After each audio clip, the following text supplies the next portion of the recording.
উদয় হয়ে যাচ্ছে, রবিদাস কেন উঠিস না? কারিকের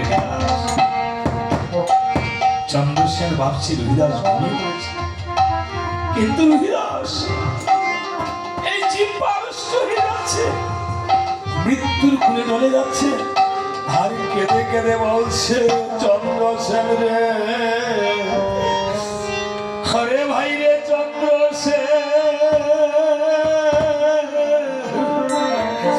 জন্মের মতো আমি বিদায় নিয়ে চলে যাচ্ছি, মাকে গিয়ে বলিস রে, আর তো মায়ের সাথে দেখা হবে না, আমার মৃত্যুর ঘরে যেন মায় একেবারে দেখা দেয় রে ভাই চন্দ্রসেন। হরে বলো বলো চন্দ্রসেন,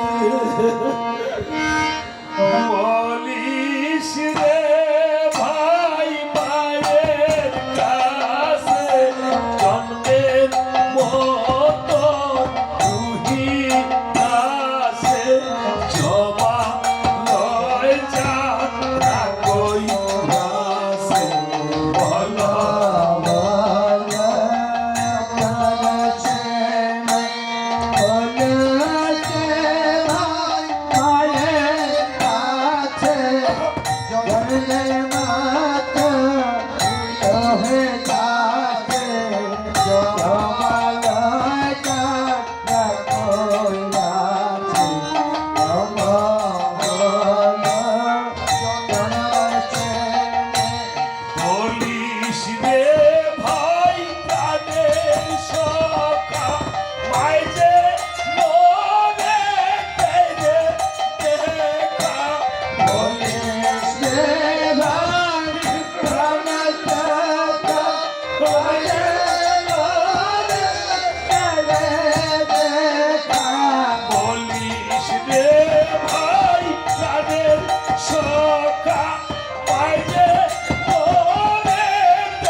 এসেছিলাম ফুল তুলিতে, ভুজঙ্গে দংশিল তাতে, কি দোষ দিব বিধাতাকে, কর্ম দোষে সব হয়েছে, ভুজঙ্গ কি মা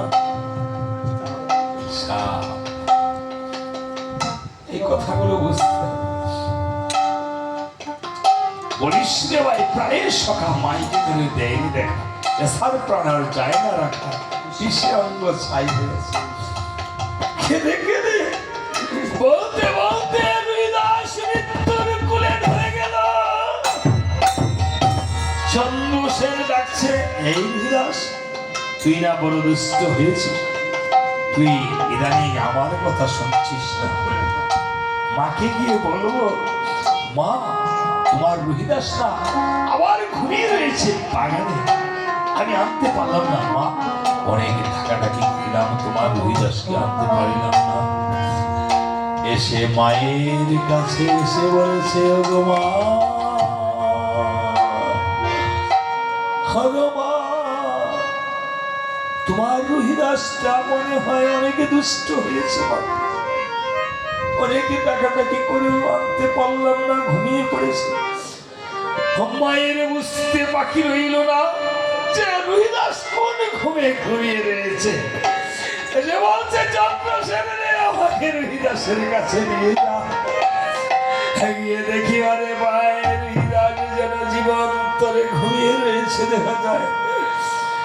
কেঁদে কেঁদে সন্তানকে বুকে নিয়ে বলছে, বাবারে রুহিদাস,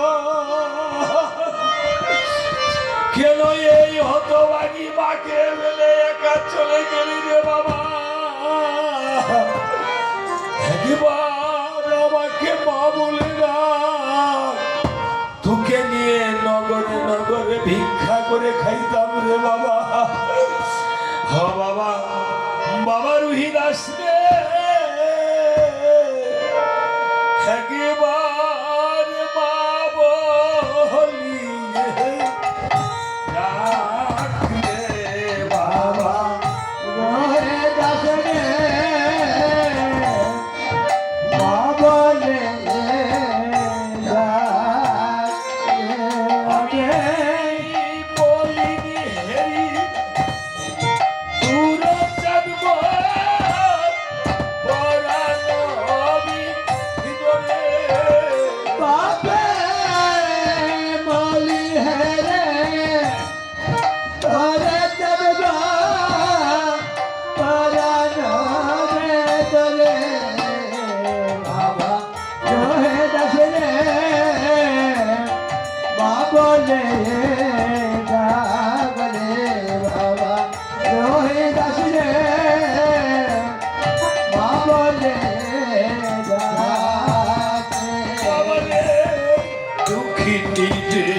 চতুর্দশী রাত, কৃষ্ণ চতুর্দশী রাত বুঝেন তো মা?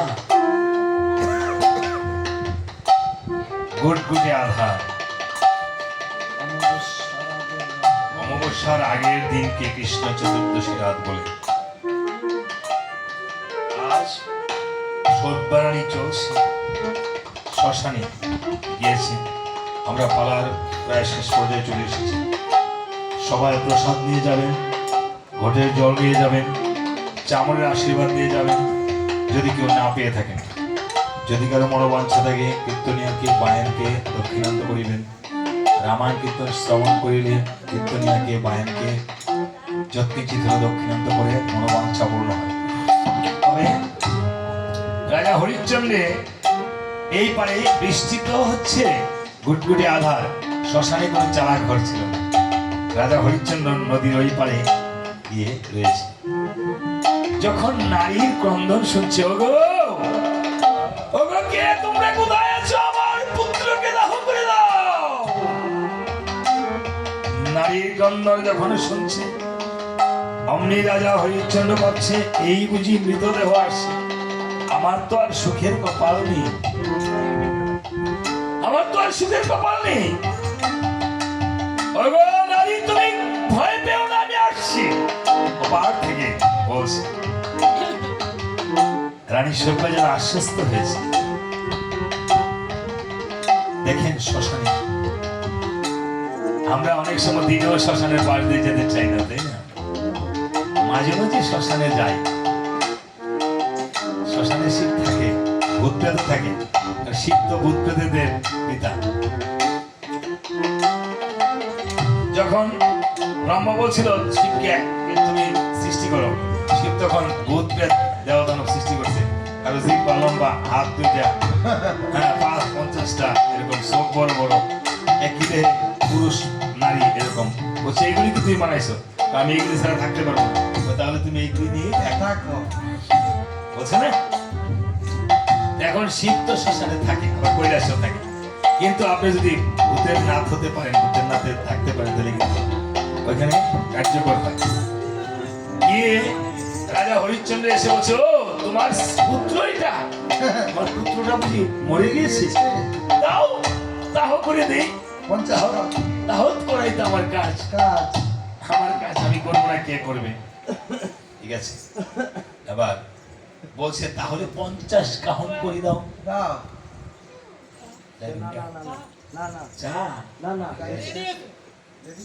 চা রেডি, ভক্তদেরকে দিয়ে দে। আমার চা লাগবে না।